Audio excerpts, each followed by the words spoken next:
आज कोणती बैल घेऊन आला होता दादा? विठ्ठल आणि नांद्या घेऊन आलो. विठ्ठल आणि नांद्या. आणि विठ्ठलचा पैरा कोणाबरोबर करण्यात आला होता? नांद्यावर. एक अप्रतिम जोडी पाहिली सेमीला, काय सांगाल? म्हणजे जबरदस्त लढत होती सेमीला. आम्हाला तर गॅरंटी होती, गाडीची फक्त भीती होती 2 नंबरच्या तासाची. बर बर. पण आम्हाला गॅरंटी होती की गाडी लागणारच आमची. हा. काय विठ्ठल संदर्भात काय सांगाल? कुठून घेतला बैल वगैरे, कसं काय इतिहास काय राहिला काय? बैल हा मी अक्कलकोटवर घेतला होता. बर बर. प्रॉपर गाव कोणतं तुमचं? पुणे. पुण्याच. बर बर. शिंदेवाडी.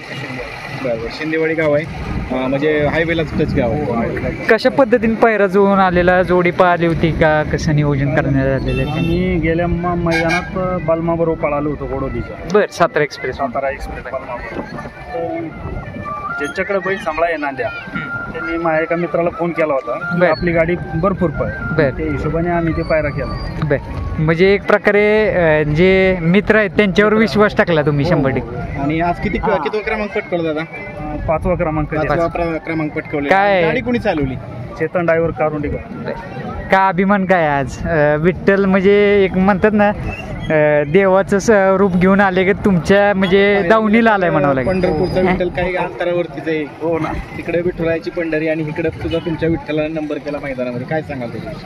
ही सर्व विठ्ठलाचीच कृपा आहे. म्हणजे आमचा आज विठ्ठल फायनलला राहिला, ही आमची विठ्ठलाचीच कृपा राहील.